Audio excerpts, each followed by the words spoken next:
day 8 of being a girl, and I've gotten some messages that are saying that I need to be calling myself a woman and not a girl.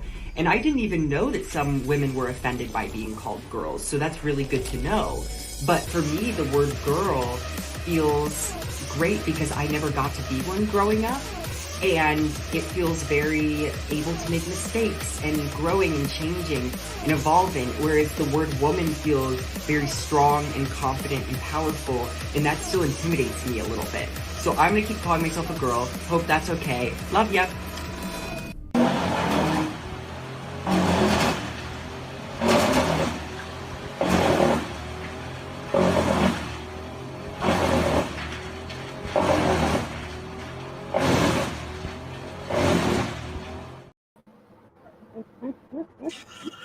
Since today we're going to be talking about the libs of TikTok, and that video came, or that I pulled that clip from Libs of TikTok, and also having seen some of the more recent posts from that particular TikTok account, and I stand by my ending of that intro clip after seeing more from that account. Here we are. Dag is hiding behind a steering wheel, and Clyde did not threaten violence on anyone. It was a joke. Twitter. He actually runs that account, so he was threatening violence on himself. Please give him his original account back because he sucks at social media and doesn't know who to follow on his new account. And basically, he's just following me, Mark, and Dag, and it's kind of infuriating. He's annoying when he doesn't have other people to talk to. Harass. Now, I know Elon's listening this morning, so Elon, get on it. Get our boy Clyde back. I mean, like, it was quick, man. I said it, and like the algorithm just picked it up, and I don't know. I use better words. Use some synonyms, I guess, for words like stab and penetrate. They penetrate. I want to penetrate you. Dude, that was like an instant ban because I was trying to respond with like a little gif of that the Ron Burgundy that escalated quickly. Like I was trying to respond with that, and as soon as I hit send, it said this tweet does not exist anymore. It's like, what the hell? So then I clicked on the profile and it said this profile has been suspended. It's like, oh wow, they jumped on him fast. I don't know. I mean, I guess I get it. But damn, I just wasn't expecting it. I guess I wasn't thinking. You did come across a little aggressive, huh? Well, that was the point. You bastard, threatened to dox me. Fucking Taylor Lawrence over there, you know. Post-menopausal, like premenopausal. I don't know. Psychopath. She's mad because she's single and pushing 50. Yeah, I'm telling you, dude, menopause does crazy things, and that's like part of it. She's just lost her marbles. She has no bearing on reality. Between that and the cancer that is, you know, the lefty journos, like, you know.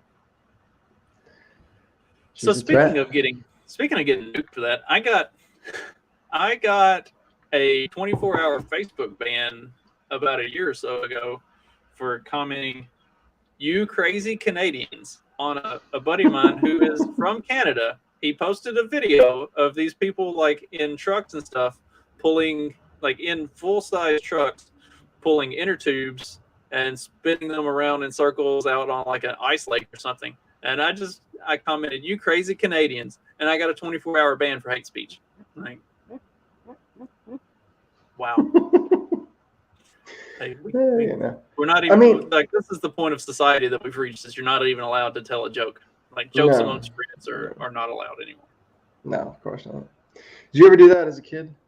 Not inner tubes, but like mattresses and shit. We used to pull a mattress around in the snow. Oh hell no! We did. I grew up on a farm. We would get the big 4-wheeler out and hook up. You would take like the inner tube out of a tractor tire, a big tractor tire. Yeah, I know the ones. Tie a rope around it and drag that thing behind you out through fields and stuff.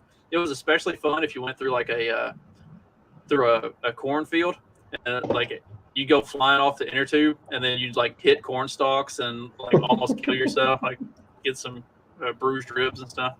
It's a wonder I survived my childhood. You gotta wonder about that, you know. I mean, we got dudes like straightening their hair and curling their hair, and where are we? And you know, we had a generation of kids like rolling around in hayfields. We're just fine, but you don't curl your hair. It just does that naturally. Most of the time. Sometimes I leave the curlers in too long and it gets a little frizzy, but You know, my one friend who turned out gay that I grew up with, now that I think about it, about the time he started doing things like straightening his hair is about the time he stopped doing things like crashing four-wheelers and stuff with us. Yeah. I bet there's a high correlation between people who rode four-wheelers and did shit like that being straight and people who didn't do anything like that and being gay. Yeah, some people just pick up the biker look for the look, huh? So, some people just love the leather, dude. What can I say? Oh, God. So I'm driving behind a truck, a semi, and it's for an insulation company, and it's Appalachian Insulation Company, and it's a giant Confederate flag with a wolf face in the middle of it. It's pretty refreshing to see. I don't see much of that in public on the streets these days on a business vehicle. That's interesting. It's a business vehicle, huh? I mean, it is Florida, so. What is it? What is the wolf face like? Is the wolf face like a business logo, or is that just like what is? Do I not know something that I should know? Like your hippie redneck uncle has like a T-shirt with a wolf face and a moon and some Indian feathers on it, like that kind of wolf face. Yeah, you know what I'm talking about. Okay, yeah. I know the ones. Yeah, that thing. I got one of those tattooed on my back, man. Yes, you do. with the Confederate flag, or does yours have the rainbow flag? No, the Confederate flag's on the front. I got it in several places. I didn't think to combine it all, you know. Oh. Well, that seems like a good transition into absolutely nothing, but we are going to try anyway. I don't want to get straight into the libs of TikTok just yet. I like to kind of tease it out a little bit. Yeah, ease our way into that. So let's do something a little more lighthearted this morning. This is Justin's surprise article for the day, and we're gonna watch this video here too, and y'all can determine whether or not you think this is legit. Woman shamed for distracting breasts at dinner. Prejudice against big naturals. A restaurant goer had some nasty comments to get off her chest. Adrienne Earhart was celebrating her birthday when a woman at the table next to her started shaming her for her breast size. She shared in a now viral tweet. All right, so I'm going to pull this tweet up because I watched the tweet to see if I could hear, because she claims that this person said those are distracting or something. I can't hear it. I don't know. I don't know if that's what was actually said. She says thank you, so it seems like a pleasant exchange. But we're gonna watch this video and let y'all determine if she was being boob shamed. Was she feeding or something? Would she have him out, or was she just like being sloppy? Sorry. My birthday. Thank you. Was that the video? Because I didn't hear anything. I just saw big old boobies in a candle. It's definitely got him out there. I mean, I'll say that. But it's not like an overly like provocative outfit or anything. I mean, they're. Yeah, Strong has one. Yeah.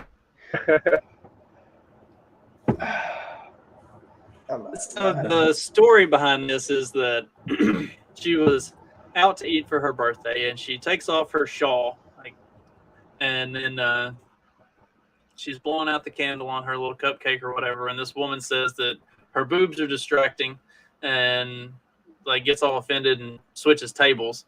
But she says that the woman's husband talked to her later when she was gone or something, and I don't know. It seems like a whole lot of that shit that didn't happen kind of thing.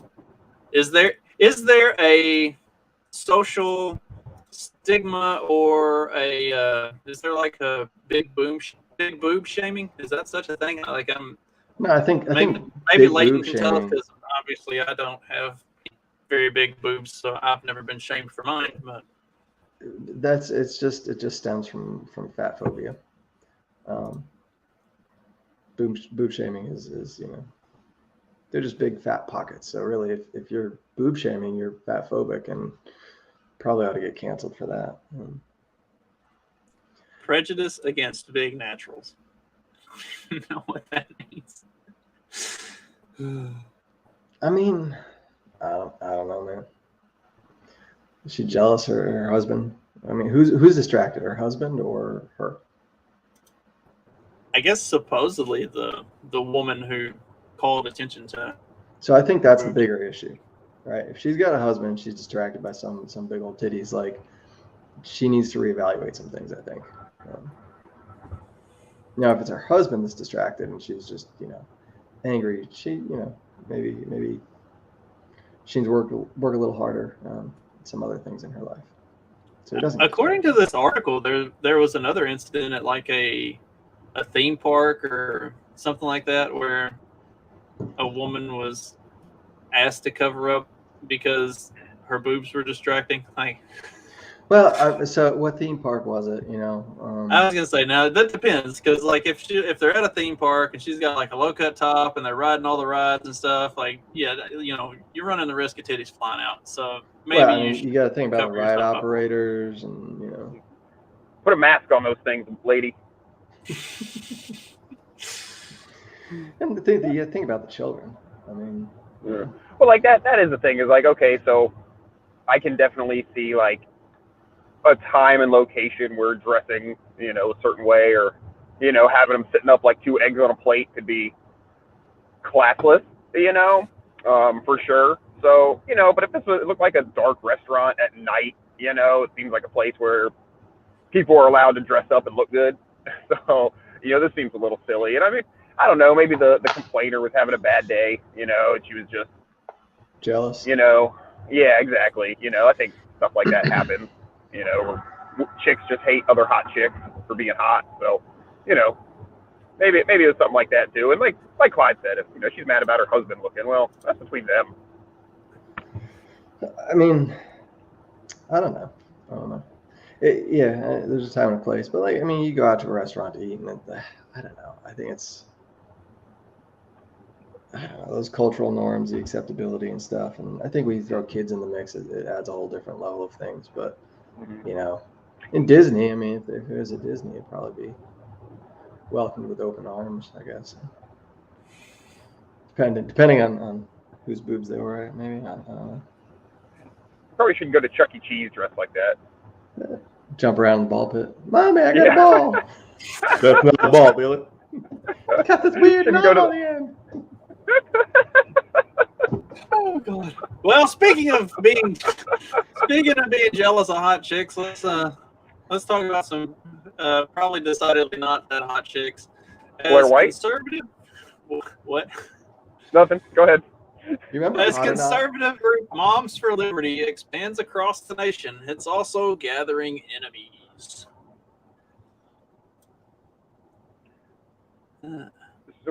So what is this? Liberty Moms? This isn't like Moms Demand Anal. It's a pro-liberty group. Yes, yeah, it's not mom. It's not moms. Moms starting their OnlyFans. It's yeah. Oh, this is like Moms Demand Action. That's what I meant. Yeah. But it's still the same. I mean, like, you think about that, Moms Demand Action. Did anybody actually think about that before they put that out? Like, did you really think that through? I mean, it's just waiting. And especially because they're all a bunch of Karens. Like, if they were getting more action, they might not be quite so bitchy. right? I mean, like I don't know. Somebody had to think about that beforehand. But at the end of the day, like whose fault is that really? Like, do you think it's because they're not getting it, or because they're like actively rejecting it and just want to be bitchy? Maybe a little bit of both. Say that. A little bit of both. Yeah. You got to check and see who's think, watching. Make sure my wife isn't on here. I think there's. Don't. Go ahead. Oh, go, Dag. So they don't. I think that it's more of like their life is in a place where they don't have the ability to just go out and get the good dickin' that they're looking for. They got a husband and kids, and they're just unhappy with the situation that they're in generally. So I think it's kind of a little bit of both.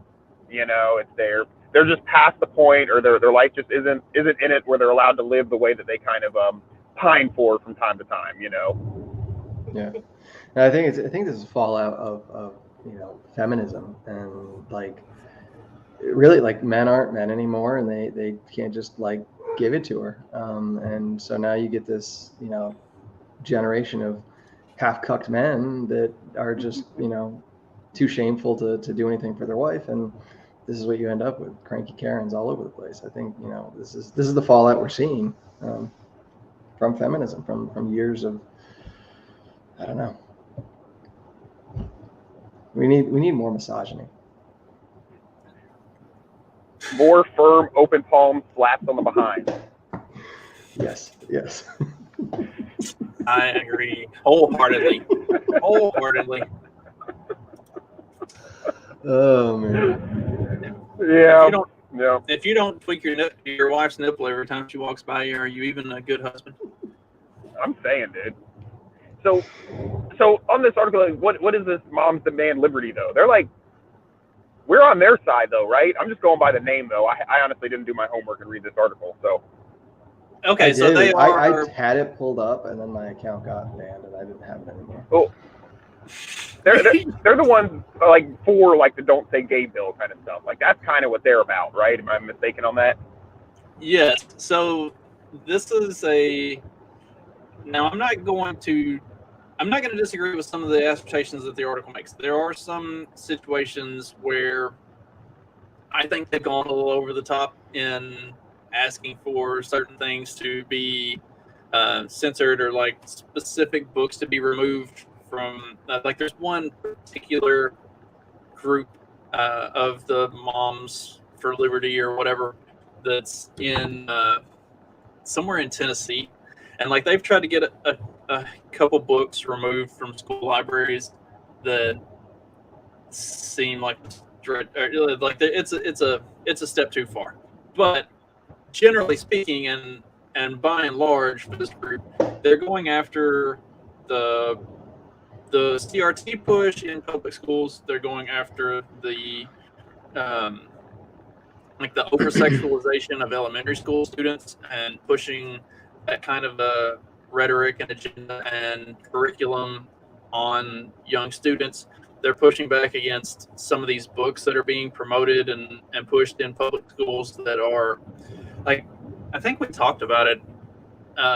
No, I think maybe I talked about it with Mark on an episode of my show. But like there's this whole big list of books that have been getting banned or removed from schools, and the left is making it out to be like this horrible, terrible thing. But when you go in and you look at the list of books and you like go just do a little bit of research on these books, like, I wouldn't want my kids looking at this stuff at any point. Like once they're grown and out of the house, if they want to go explore that at that point when they're adults making their own decisions, okay, cool. But like some of that stuff is incredibly pornographic in nature, and it's like this is stuff that elementary school kids should not be exposed to. Like there's no And at the same time, when the left is like harping on how horrible it is that these Moms for Liberty are out here trying to get books removed from schools and stuff, never mind the whole like laundry list of books that the left has gone after, or people that the left has gone after to keep them off of college campuses and all of that stuff. It's incredibly hypocritical, but not that anybody on the left gives a shit about being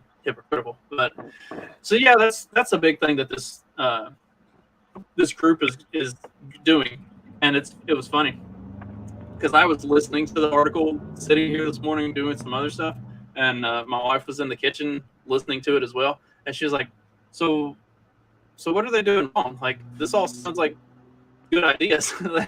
So I'll have to hook her up with the MILFs for Liberty. MILFs for Liberty. I mean, like, it's not like, I mean, there's much more benign books, and I'm, not saying that I think that Heinlein's Stranger in a Strange Land should be banned from schools, but it was, and it's, I know one of the books that you're referring to, Justin, with the very graphic cartoon images of all kinds of sex.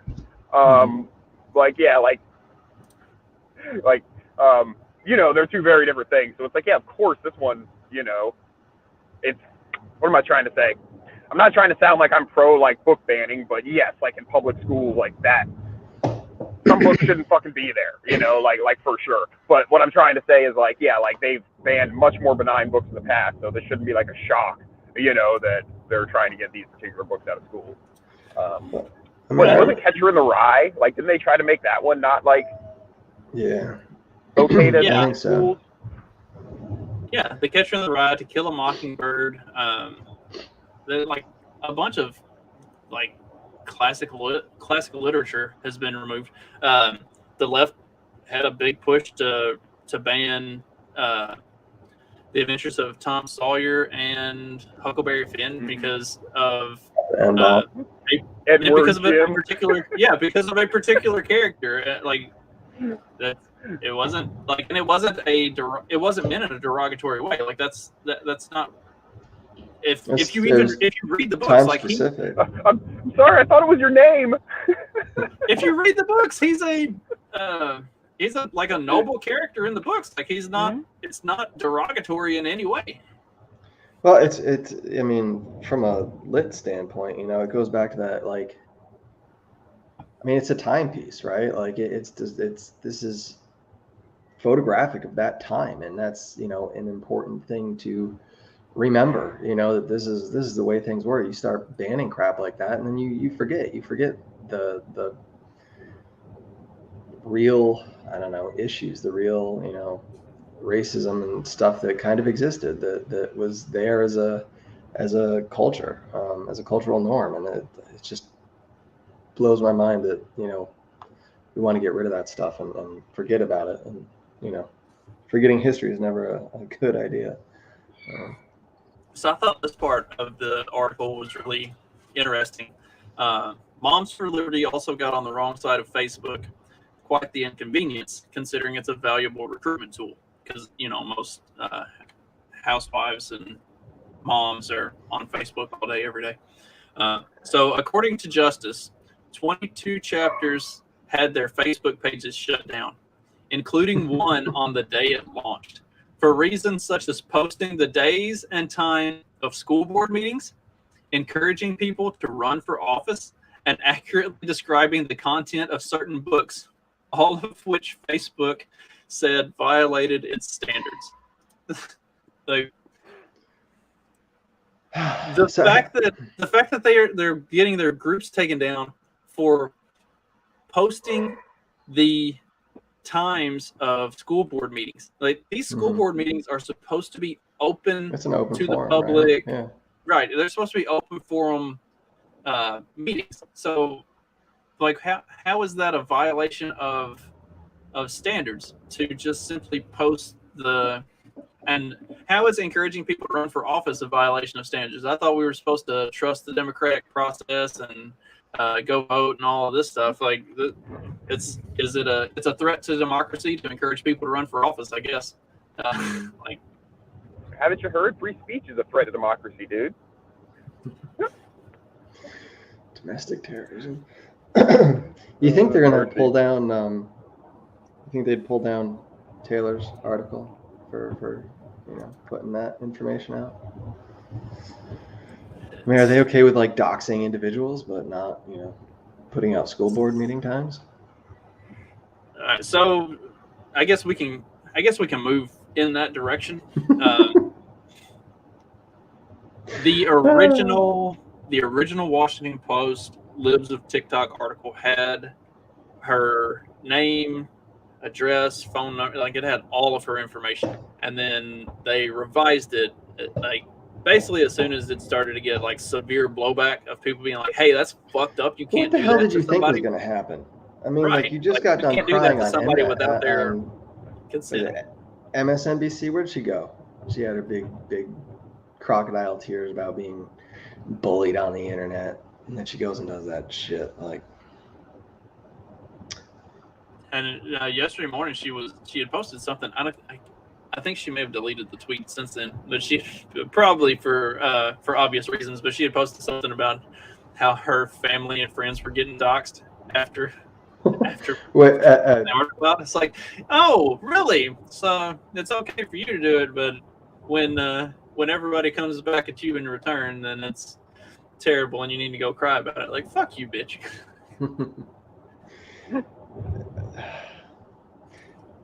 I don't know. Are we going there? Yeah, we're going there. Did I go too going. early? I go too early quite frequently, so You know, it's it was very on brand of you. So a little bit of a premature article sharing, but it's cool. We'll roll with it. I'm just trying to make the segues for you, so you don't have to do all that. We're used to cleaning up your messes. When you're trying to, like, you know, I see the wheels turning when you try to segue. I'm just trying to help. Meet the woman behind Libs of TikTok, secretly fueling the rights outrage machine. So this is what I really...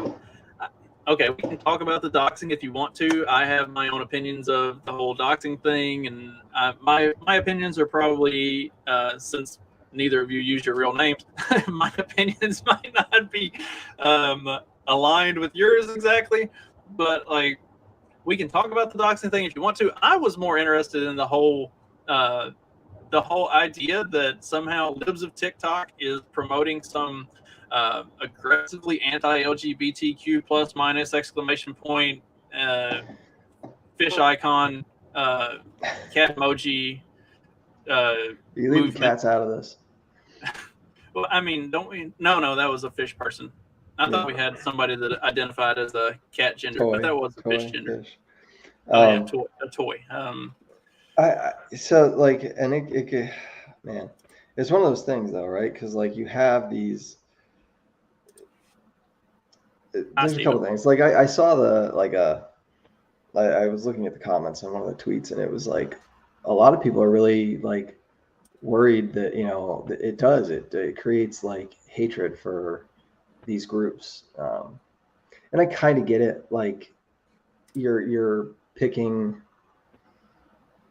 a very specific group, right? You have this one group, and then you pick the like extremists out of it, and then you know, amplify that volume, and I can see where that might be problematic, or, you know, but at the same time, like, it's out there, and that's what it is. I mean, that's, you know. But the thing is, the ones that they were posting were like actual teachers going into detail, like the absolutely psychotic shit that they are pushing on their elementary school students. Like, and some of them have lost their jobs for it, and rightly so. Like, if they were doing something that was acceptable by the school, then they wouldn't have had anything to worry about once that video came out and it came to the attention of the school board or administration or whatever. Like, so the fact that it has generated some level of action means that, hey, maybe these people are doing some pretty fucked up stuff that they shouldn't be doing, and that sort of behavior needs to be called out. That that shouldn't be just permitted. It's like, oh, well, we have to be respectful of the alphabet rainbow, and so nobody can ever be fired, even if they're doing shit that's like absolutely unacceptable. Like, this is, you know, you set a precedent that that's a bad precedent to be set. Sorry, I'm getting kind of stuttery, but I don't know how else to. I get that, and I'm totally on board with that. I'm like, there are, you know, without a doubt, there's LGBTQ LGBTQ plus IA teachers out there that don't do that sort of thing, that, you know, might get wrapped into the rabble of these blue-haired, you know, nut jobs. And I, you know, I mean, like, but the ones who aren't doing that, they're also not posting TikTok videos talking Right. about it super proudly and, you know, putting the whole thing out there on display. Like they're like the teachers that we grew up with, that I guarantee you every single one of us had more than one teacher who was gay and nobody ever knew it, because that wasn't part of teaching. Yeah, right. Like that wasn't their job as a teacher, was to promote whatever their personal life choices and stuff were. Their job was to teach. No, I get it, and I don't, like, I can see like how it can lead to the same sort of thing as, like, you know, in the beginning of the whole Russia-Ukraine thing, you had people like, you know, in Canada, like, you know, a flight of Russian people like get, you know, they can't get off the plane, or, you know, certain things that the retards of society like put it on everyone in that collective group. You know what I mean? And I'm not saying that you should stop doing those things that you know, like Libs of TikTok, because, you know, the potential harm for other members of that collective that aren't as outspoken or out as neurotic and insane. But it's just something to consider, that, you know, not everybody is in that vein, but not everybody's smart enough to parse out the psychos and the not psychos. You know what I mean? Does that make any sense? I get what you're saying, but still, like, I go back to, if my kids have a teacher who's gay and they're not on TikTok talking about all this like crazy woke, completely inappropriate dumb shit that they're talking about to their students, then I don't care what their personal lifestyle choices are. And I would argue that most people don't. Like, it's when you see these extreme cases where they are like just out there like, yeah, I'm telling my kids about how we did this over the weekend. You're a second grade teacher. That's fucking inappropriate. You need to go away. Yeah. No, I agree, and I don't disagree with that at all. Well, to Chumley's point, he says, you know, in the old days of the internet, Libs of TikTok would respond by using their followers as a weapon, but now they get you banned. Getting doxxed used to mean something. I mean, they are going after, or at least she claimed they went after her friends and family and doxed a bunch of them. And that's kind of my opinion. Libs of TikTok lady? Well, she didn't do it, but followers of Libs of TikTok found what's her bitch face? Yeah, Taylor's friends. Yeah, Taylor Loren's friends and family, and doxed them and put their information out there and stuff. I mean, some of the Libs of TikTok owner lady, they got outed too. Some of them, didn't they? Some of her family, or Taylor went to her family and friends' homes, at least. I know that. Yeah. Which is like insane. Like, why? I mean, you got a phone, you got email. What are you doing? Crazy psycho. Right. And it's kind of backfired, because I think the Libs of TikTok account has, you know, like, grown massively since the article came out. I mean, it's, you know, monetize your haters is an amazing principle to live by. So yeah, I mean, it is pretty impressive how this is sort of to some extent backfired. Like my take on the doxing thing is, and y'all can both disagree with your pseudonym names or whatever, but I disagree. I knew it. 40,000 more subs since the article came out, and I think that number has actually gone up since then. The last number I saw was like 50 or 60,000. So this has been wildly popular for her. But like, my thing is, either make yourself undoxable, or if you get doxed, you know, fair play is fair play. Like, make it so that the punishment for doxing is so severe that anytime somebody, you know, one of these people thinks about doxing somebody, they give it a second thought. And I'm not inferring anything beyond that and take that to mean whatever you want it to mean. Mm-hmm. Well, so like my thing is like, okay, so like information is information, like if you look at, okay, so like, it's Stephen Kinsella's book, Against Intellectual Property, like the way that he talks about like ideas and information and contractual obligations to keep it secret, like I don't have that contractual obligation with anybody. So it's not like if somebody doxes me or whatever, some people or some hater or something, like, oh, well, like that sucks. Like, I keep my pseudonym, like my real name sucks.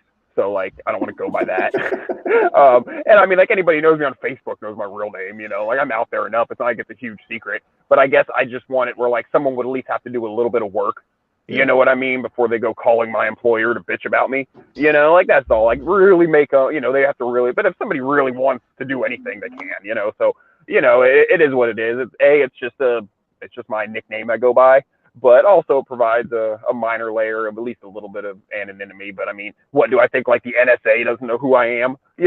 Like I think the government doesn't know what my real name is. Like of course, like I'm not that good at it, or do I care to be that good at it? And once you start having like real life meetups, like when you start meeting other Liberty people, like in real life, it gets really hard to be able to keep that like you get pictures of yourself out there then, and it just feels weird, like in real life, introducing myself as my pseudonym. Like that just sounds weird, So I don't know. So it's not like I care much, but that's my thoughts on the whole thing. But yeah, if the information's out there, it's out there. Like like you said, it's fucking anybody can use it at that point. So that's it, Ben. It is, and I get it. It's just it's a shitty thing to do. Like. You both have really boring names. I mean, I don't blame you for using pseudonyms or whatever. Yeah, I mean, you know my name. It's a mouthful. Mr. Suitman over there.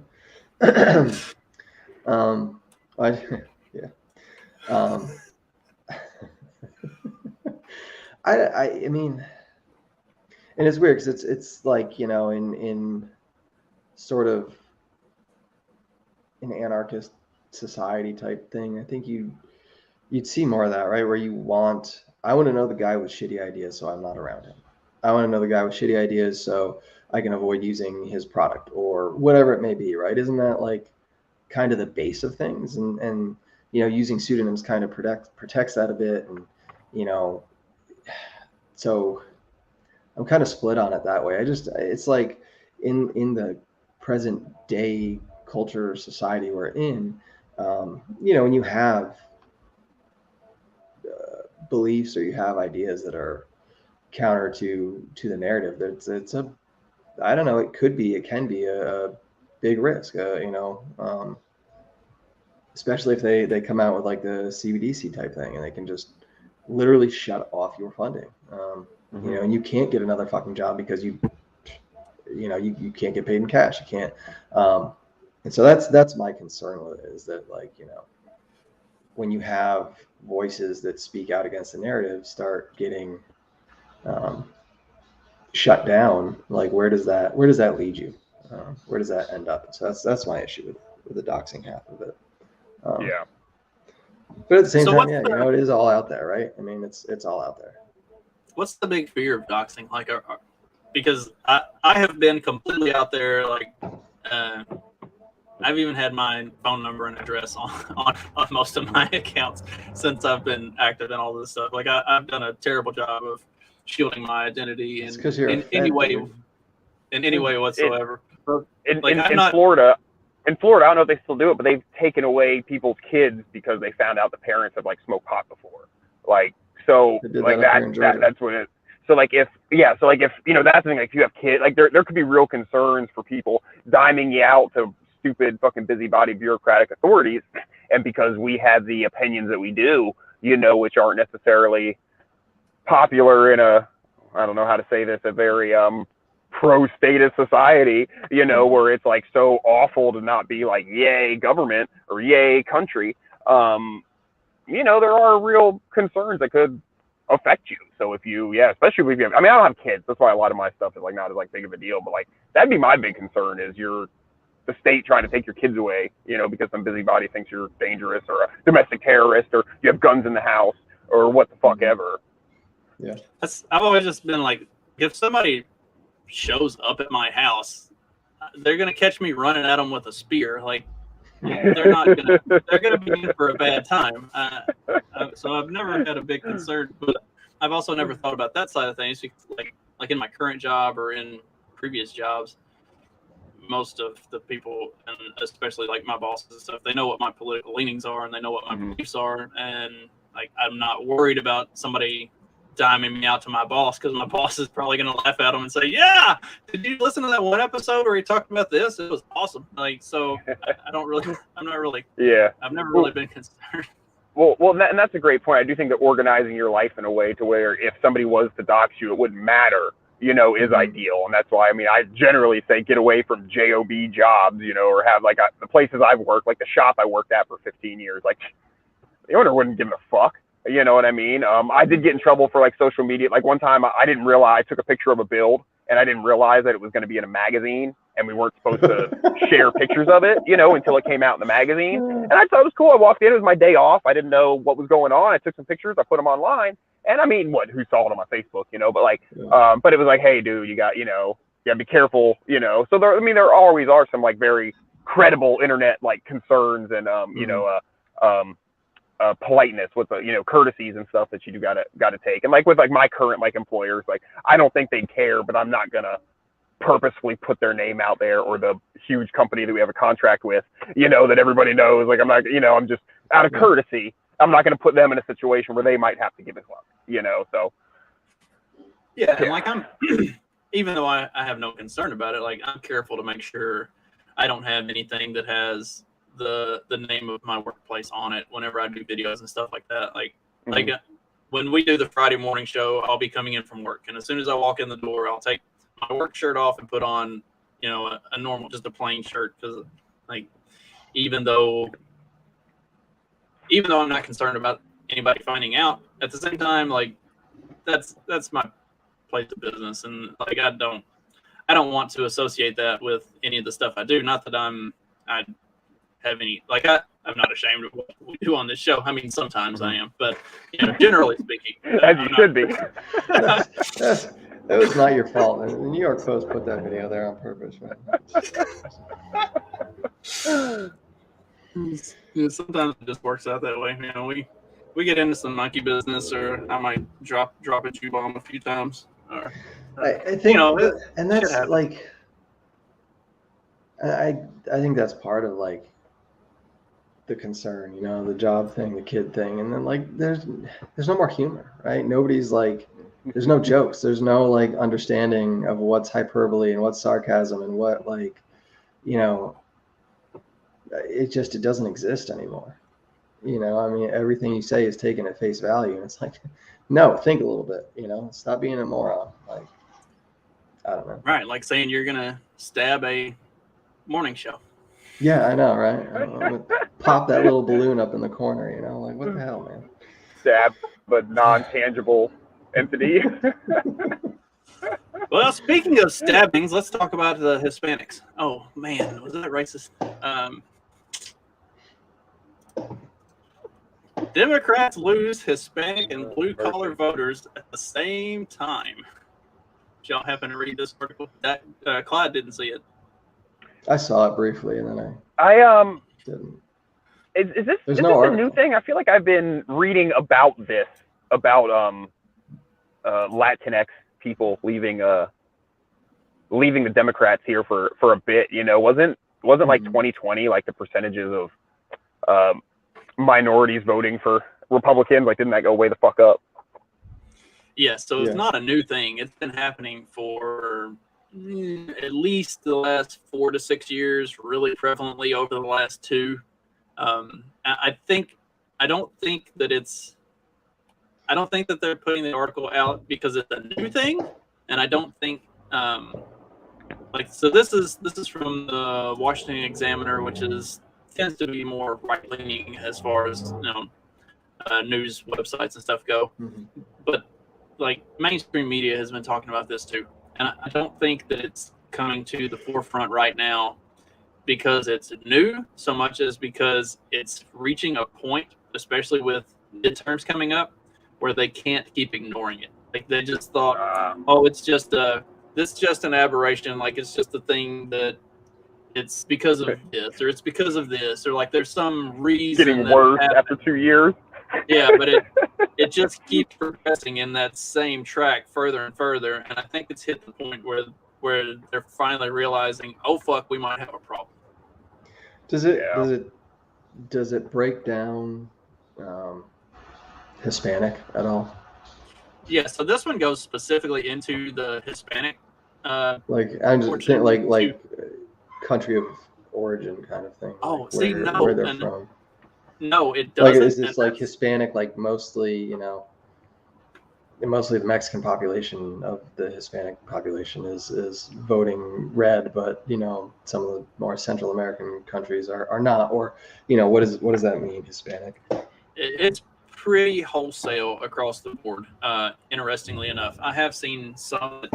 This article in particular doesn't break it down demographically like that, but pretty much across the board, they are all moving in that direction, and it's explained in a number of different ways. I'll have to find the article that actually does like the more country of origin. Yeah, just be curious little. I don't know. So, kind of to summarize in a nutshell, and if Carlos is still watching, he can correct me if I'm wrong. But like a lot of the people who are in the U.S. voting citizens in the U.S. who are from Mexico or have family from Mexico, they are starting to move more right, because while the immigration thing was a big topic for a long time, the Democrats have proven themselves to be just as bad, if not worse, than what the right is on that. And they've also they've seen Mexico being the corrupt, completely useless government that it is.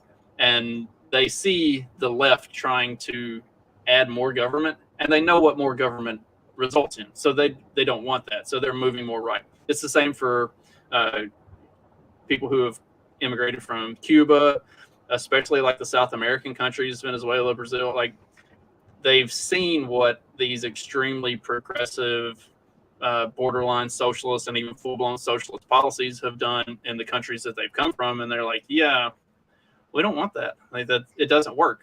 Like, and as the left moves more and more in that direction, the Hispanic base moves more and more away from that, because like you can only ride that horse of immigration for so long. And now the left they've turned. Like they don't even care about immigration for the Hispanic community. Now it's all about Muslim immigration. So like they're completely alienating that base.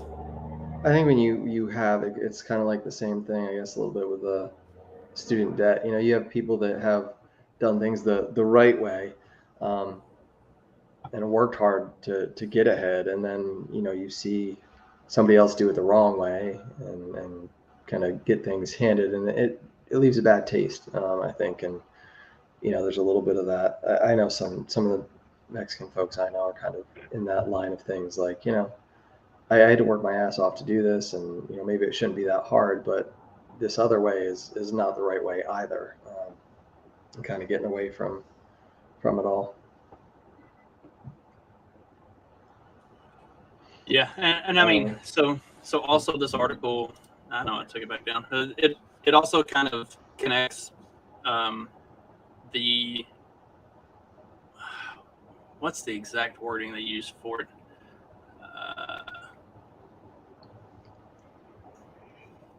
Low educated, blue collar, less educated working class voters. So the left is also losing touch with the less educated working class voters, and of course, what they mean by less educated is non-college degree.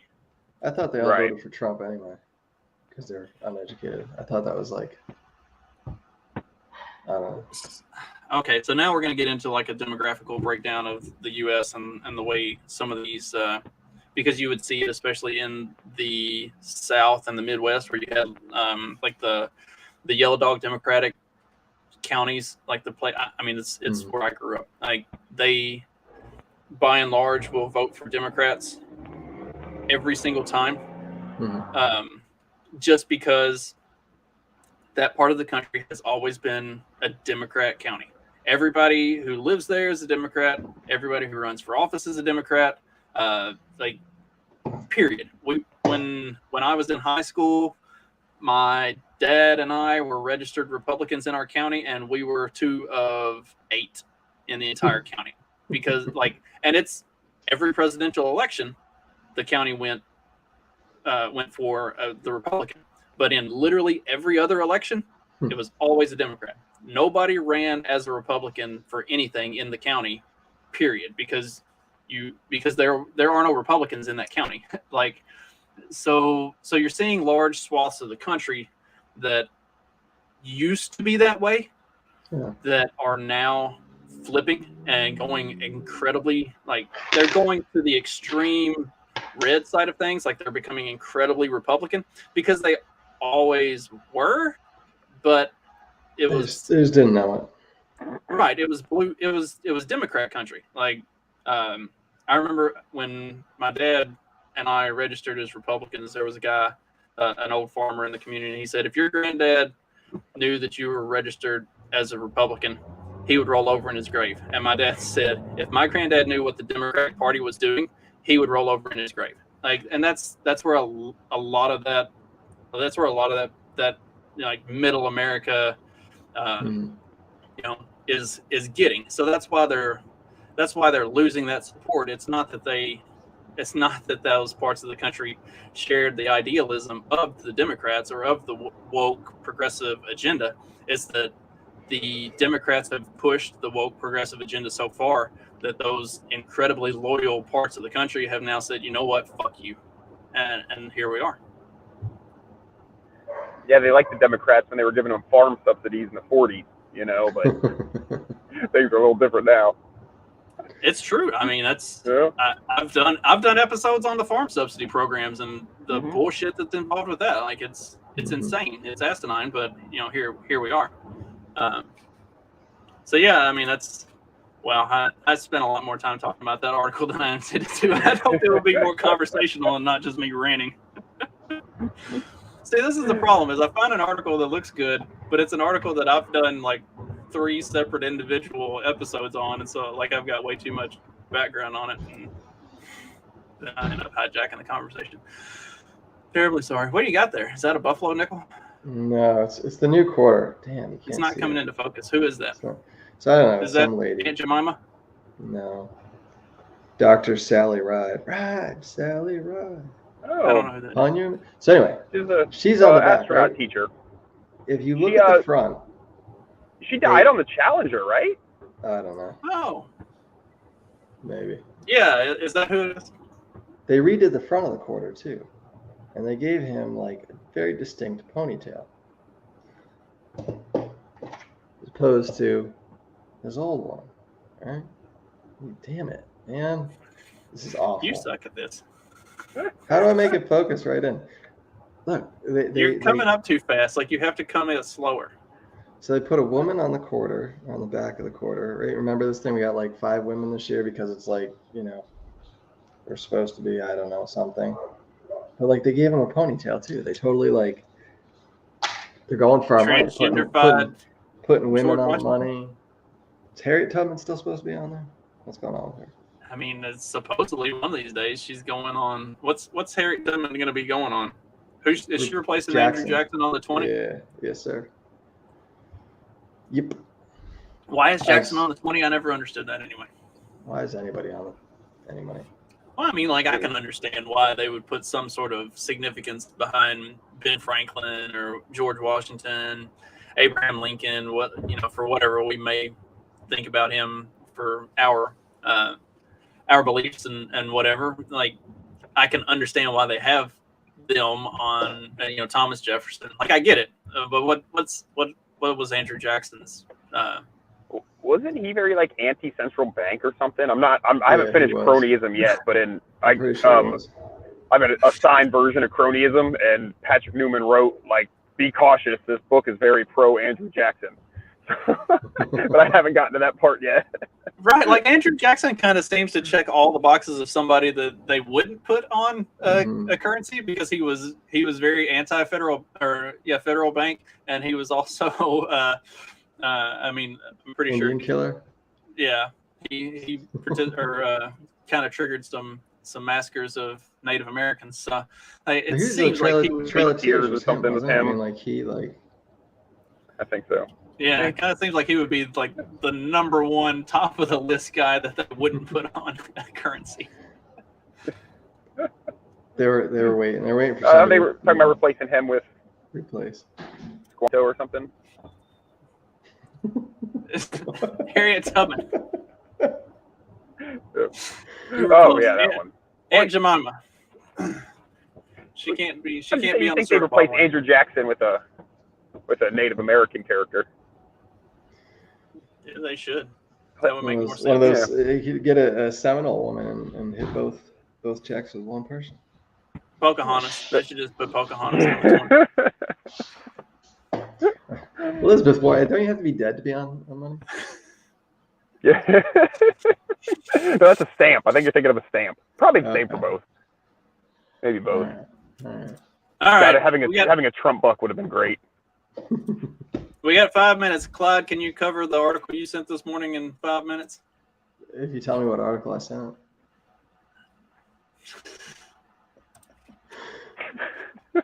Oh, I don't know, man. I thought it was funny, right? Like, so I don't know. I didn't really read it, but sick days, right? Like everybody's working from home now. I just pulled the article up because I didn't know what WFH stood for. I was trying to go through all the acronyms in my head and I couldn't do it, but yeah. So like, I guess everybody's working from home now, and it's easier to power through those hard days when you're feeling a little under the weather and get a little bit of your work done. And it's like, I don't know, I guess that's a detriment, like to your mental health, because you need to have days off, and people, I don't know, don't take them. I know, Dag, you read it, right? I read some of it, yeah, and that's kind of what they were saying, and but it's like what I was saying in the chat is like, well, like I can see how the people who act like work is, I don't know, I guess if you have a job you're not passionate about, whatever, but like, yeah, to me it's like it's like, okay guys, I'm not feeling well today, maybe don't expect a ton from me, but you can still get something done. Whereas like the big detriment to like having to go into work is like, if I'm not feeling well, I got to drive in, got to drive out, I'm not near my toilet, or whatever, my regular comforts. And I'm not saying if you're, obviously if you're sick and, it's like, fuck it, take the fucking day.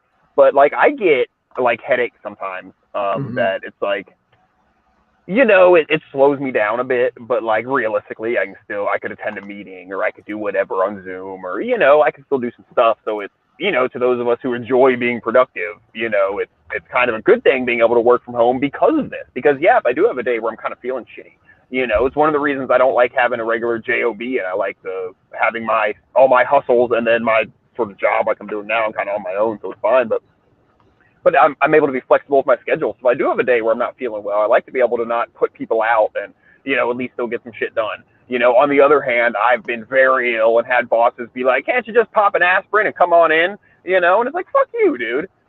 But, I also rarely take sick days, so, whatever. It's like I had a job where I had a work laptop that I took home with me every day. And so if I was sick, I could set up in the living room with my laptop on the coffee table, and I could monitor my phone and emails, and I could take care of, 75 to 80% of everything I needed to do for the day without being there and deal with it. But like when I had COVID, I didn't do shit. Like I would get on for about 30 minutes in the afternoon just to see if there was anything that was like super pressing that I was absolutely needed for. But other than that, like I was laying on the couch trying not to die, and everybody was, everybody was cool with that. But yeah, I mean, there is something to be said for the ability to, if you are kind of sick, you don't want to go into, especially if you work in an office with people where you're having to go to meetings and bullshit like that. Like you don't want to go sit in a meeting room when you're a little bit sick, and then a week later other people sick too, Right. So like there's a value in being able to still get your work done without having to go in. But also, yeah, I mean, if you're like super sick, then you need to have the ability to just not work. And I guess for the work from home crowd, like if you are now working from home, how do you justify a sick day when you're home every single day anyway? That could, I can see how there would be some like a conundrum there for both for the bosses and for the employee. I don't know, man. Like, look, you're either sick and you like can't do work and you need to take a day off. Literally, it's the same thing as if you were in the office. You know, the only thing different is, like you said, you got the sniffles and a cough. Like, you know, you wouldn't take a sick day anyway. Like, it's better for everybody. I don't know. I mean, how many parents, like stay-at-home parents, have kids all day? Like, guess what? I'm sick. Tough shit. I still gotta, like, you know, can't give little Billy a fork and say, go play with the outlet. Like, you know, I got to stay on top of him and make sure he stays alive. Like, that's all there is to it. And I don't know. It's the pussification of the world is upon us. And I don't know. I can't take a sick day. Tough shit. Yeah, so you just having animals like all of us do, you know. So you still got to get up and feed them. Yeah, right. I'm feeling under the weather today. Maybe I won't go milk the goats. Good idea. Really good idea. Fucking moron. Like, end up with mastitis, sick goats, dead goats. I mean, like, you can't do that stuff. Like, and I don't know, man. Maybe that's a bigger thing of, you know, a little bit of the Anprim, maybe. I don't know. Like, I mean, you know, I'm not taking sick days anyway. The last time I took a couple sick days, I was feeling just a little bit under the weather. I was like, be nice to have a couple days to, you know, not actually get sick. So I got my 2 days off, and then I ended up having to work 6 straight to cover for the guy who covered for me. It's like, okay, so this like completely defeated the purpose. Like, now I'm even more tired and feel more shitty. Never take a sick day again. Well, like you hit on a big thing there too. Is like when you call in sick, it's like a lot of times it's not just your work. It's a huge inconvenience for like your coworkers and stuff. So like, yeah, so being able to, I know I'm sick, but let me at least take care of a couple little things that's going to help the whole operation run better. You know, you can still contribute a lot that day without being as much of a detriment by just not showing up, you know, because obviously you're sick, don't show up. We'll make it work, but it's like, fuck, man, if you can just do like a couple things from the computer for an hour or two, like, dude, that might make this whole operation run a lot smoother. So it just gives a lot more flexibility. It does. I bet you it as we see more of the work from home stuff kind of take off, you're going to see more of that where it's kind of like, okay, you know, we'll call it half day or something. And, you know, you can just stay on top of your email or do this one thing from home. And, you know, I don't know, man. I have a great disdain for people. Well, that seems like a good transition all people. Let me just put it out there. That seems like a good transition into our outro, since the main reason that Clyde has such disdain for people is because they are so very, very retarded.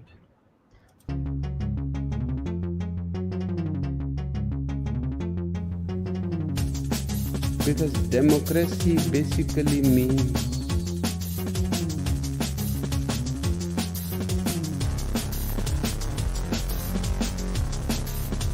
government by the people, of the people, for the people. But the people are retarded.